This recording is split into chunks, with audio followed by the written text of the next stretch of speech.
Biblion Watata.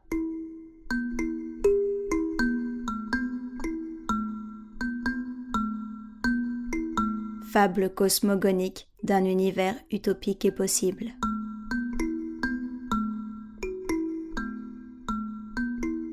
Culture des flots ou illogisme maîtrisé.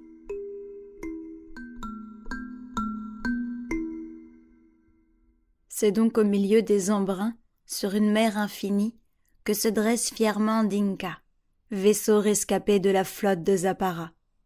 À son bord, Batak assure le commandement, guidé par l'instinct de Ko. Et tout le monde sait, ils sont seuls. Leur terre-mère n'est plus qu'un souvenir. Ko, ainsi que ses compagnons attentifs, Ibo et Croates, pleurent les morts de la cité perdue.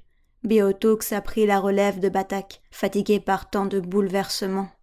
Voilà 3 jours et 3 nuits qu'il n'avait pas dormi, et ce soir, il s'endormira bien vite pour rejoindre sa Macédoine, éternellement. Le nouveau commandant est troublé, mais la confiance qu'il accorde à son équipage l'aide à tenir bon. À cette heure, Pumi et Palestine sont à la barre. Ils visent droit au nord, fuyant les lieux à oublier. Séminole, Valak et Adivasi sont aux rames de bâbord. Bakoko, Baragouhi et Katoba sont aux rames de tribord. Haïdan et Ahari sont affairés à la pêche. Ici les réserves sont minces et il faut bien manger. Emong répare les filets à côté de Malais et Mandé prépare les repas sous le regard de Kanuri. Niedeboua et Rome chargés de garder et de s'occuper des animaux montés à bord. Serbes, conseillères et guerrières stratèges. Sherpa, Zapotèques, Aniïs, Amazigh et Antakarna, anthropos mâles et femelles de bonne main, se reposent dans les cales du navire ou vaquent à leur destin. Ils sont, tous, première génération d'un avenir incontrôlé, dernière lignée d'un passé flamboyant. Après plusieurs jours incomptables à bord de Dinka, l'équipage s'épuise de tristesse en fatigue. Une lueur est apparue lorsque naquit Bulgaré, fille d'Anéis et d'Aïdan. Elle fut la première à naître à bord de ce palais flottant. Les temps passèrent et en découla d'autres naissances. Dongxiang, fille de Valak et Séminole. Flamand, fils de Pumi et Zapotèque. Puis Opis, fils de Ibo et Croaté.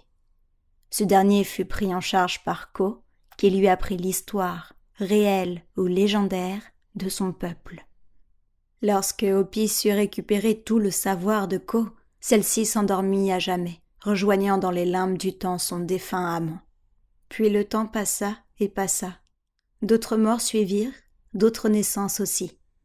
Au final, il ne restait plus aucun membre du voyage originel, et Opis prit le commandement du vaisseau.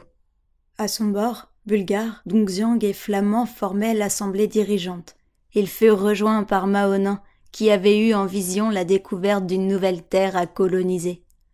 Oroken et Somali, frères inséparables, étudièrent sans relâche les écrits de l'ancien temps et donnaient quotidiennement cours et discours.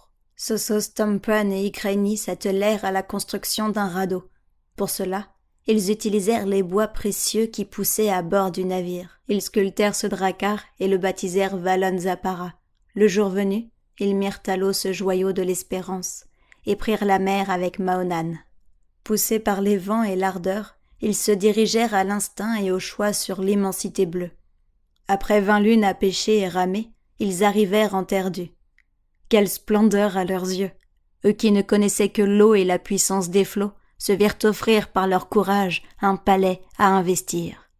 Tampuan et Mahonan partirent explorer ce nouveau monde, pendant que Sosos et Ikreni, guidés par le dauphin de Niedeboua, retournèrent vers Dinka annoncer cette nouvelle apocalyptique.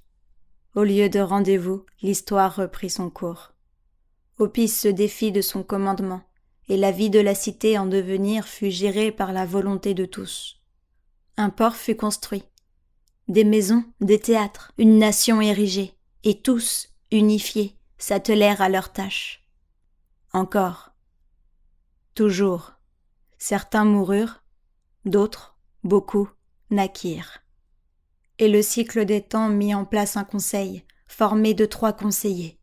Au premier temps y siégeaient Oroken, Somali et Opis. À la mort de Opis, ils furent remplacés par Birma, Bara et Comanche, tous trois nés sur cette terre nouvelle.